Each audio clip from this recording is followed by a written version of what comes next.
मतलब अगर test series नहीं थी तो मैं कुछ भी नहीं थी।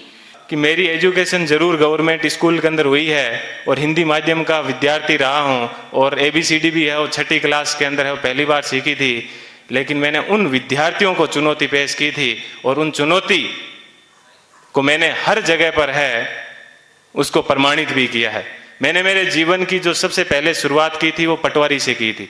सबसे पहले मैं है वो पटवारी लगा था, उसके बाद में है वो ग्राम सेवक लगा था, उसके बाद में 3rd ग्रेड टीचर था, उसके बाद में 2nd ग्रेड टीचर था, फिर असिस्टेंट जेलर में RPSC टॉप की थी, फिर है वो स्कूल लेक्चरर था, फिर इसी स्कूल के अंदर जिस स्कूल के अंदर आज मैं आपसे मुखातिब हो रहा हूँ, इसी स्कूल के अंदर मैंने एक एग्ज़ाम दिया था असिस्टेंट कमांडेंट का, उसमें भी मैं है वो सिलेक्ट हुआ था और उसके बाद में कॉलेज लेक्चरर भी मैं है वो रहा था और फिर RS 2012 के अंदर 108वीं मेरी है वो मेरिट आई थी।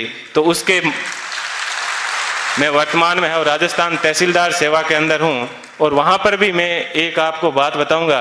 देखिए ईश्वर अपने से क्या चाहता है, कब चाहता है कि अपने को जीवन में कभी भी उदास नहीं होना चाहिए। RS के अंदर मेरी 108वीं मेरिट थी और उसके अंदर मेरे को DSP मिल रहा था, लेकिन दुर्भाग्य ऐसा रहा कि मैं है फर्स्ट वेटिंग में रह गया।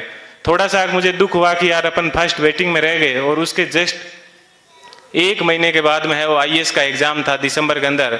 4-5 दिन दुखी रहा, लेकिन मैंने कैसे ही अपने आप को मैनेज किया और देखिए दोस्तों मैनेज करने का क्या बेनिफिट मिला कि जो DSP बनना था वो D आगे से हट गया और मैं SP बन गया। बात यह है कि अपन जीवन के अंदर चाहते क्या है, अपन अपने आप को कितना डिवोट कर पाते हैं।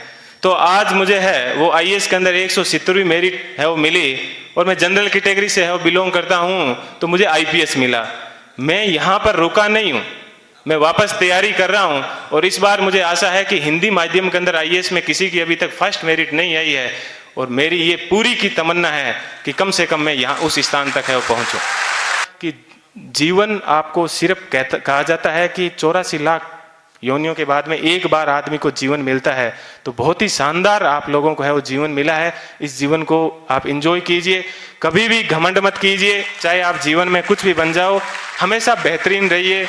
और आप लोगों से मैं वो आशा करता हूँ कि अगले साल जब प्रोग्राम होगा तो आप सब लोग हैं वो यहाँ पर आने का मौका मिले। थोड़ी सी देर पहले मैं देख रहा था कि मालाएं कम पड़ रही थी, तो अगले साल इतनी संख्या माना कि सब मालाएं कम पड़ जाए, ठीक है, इतनी संख्या में यहाँ पर आना और तब इनको है और रियल खुशी होगी इस कोचिंग संस्थान को। पुनः मैं एक बार है इस कोचिंग संस्थान को बहुत बहुत धन्यवाद देता हूँ। हमेशा दिमाग में एक बात ध्यान रखिएगा कि मुझे किसी मैगजीन के कवर पेज पे आना है। मुझे भी जीवन में उसी दिन खुशी हुई कि इस बार जब PD के ऊपर सब जगह पर मुझे कवर पेज के ऊपर है वो जगह मिली।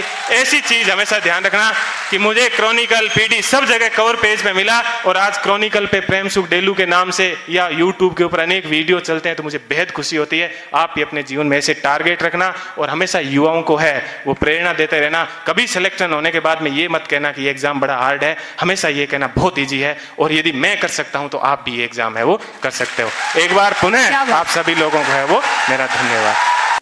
क्योंकि धीरता वीरता को हरा देती है और धैर्य शौर्य को परास्त कर देता है।